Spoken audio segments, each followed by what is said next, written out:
Okay, money is created because someone borrows money. So, for example, you go to the bank, you borrow $1. Poof, they print $1 into existence. Now, here's the thing with these dollars: is every one that's printed has an interest payment due on it. So now they got to print another dollar to cover that, and then it goes on and on and on and on. There's a payment due on every dollar in existence every month, and these payments do not stop ever. So therefore, the person left holding the bag at the end of every month is the motherfucker who's responsible to pay the taxes. So, in the case where you're not storing your wealth in currency, you're storing it in hard, tangible assets that never go to a zero balance, such as precious metals, real estate, fine arts, and exotic cars, believe it or not. Yo, man, somebody else shout out that cryptocurrency shit. Now, let me stop. Because every time I talk shit on that shit, the motherfucking price go up on that motherfucker. I be like, God damn. Yeah, I ain't even gonna talk shit on it no more and shit. I ain't fucking with it, but I ain't gonna talk shit on it neither. But so let's say we're holders of assets. Say we as a community say, all right, we want everybody in this city to put in $10 a week for 3 years, right? So now we got, let's just say we get 1,000 people. That's $520,000 at the end of the fiscal year, right? So now, this represents the community. So the community, by saying we're going to do this as a 3-year campaign, we hit the mark after the first fiscal year, the community becomes the surety for further investments inside of this program. So now, let's say we hit the mark.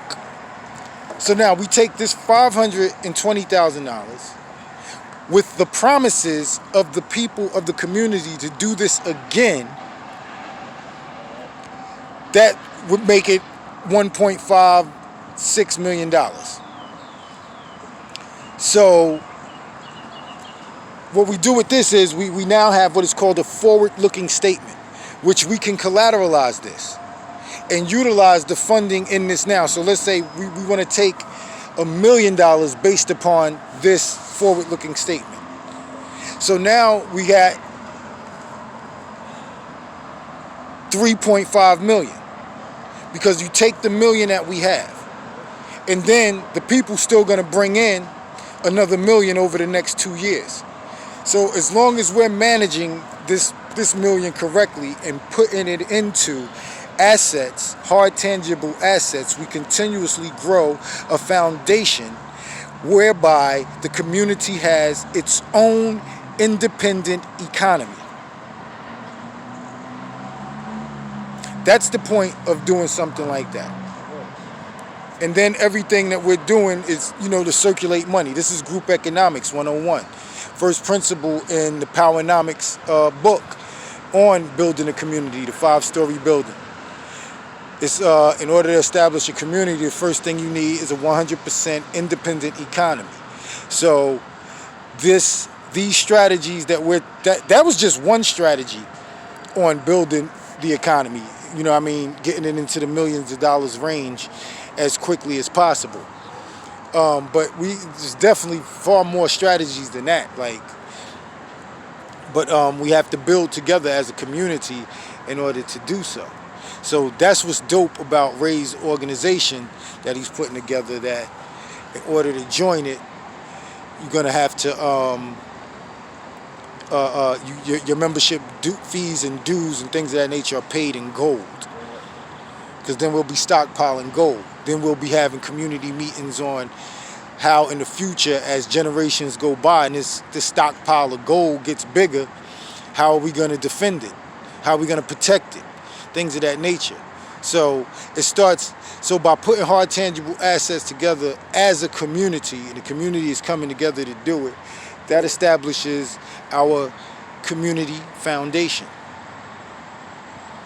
Whereby now 501c3 organizations and things of that nature could come to the community foundation and receive funding so they can go about the business of the community.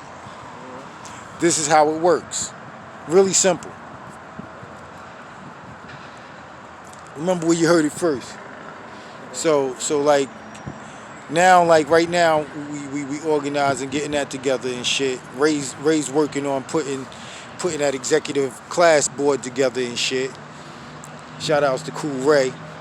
Yeah, in the ministry, but though, you know what I'm saying, this is a street ministry. By all means. That's why, you know what I mean, don't expect your regular pastor shit coming from over here. You know what I'm saying? This ministry is street for real. Like, this shit's so street, it's scar, tar, and bleed concrete. Word. That's word to the ambassador, Easy D.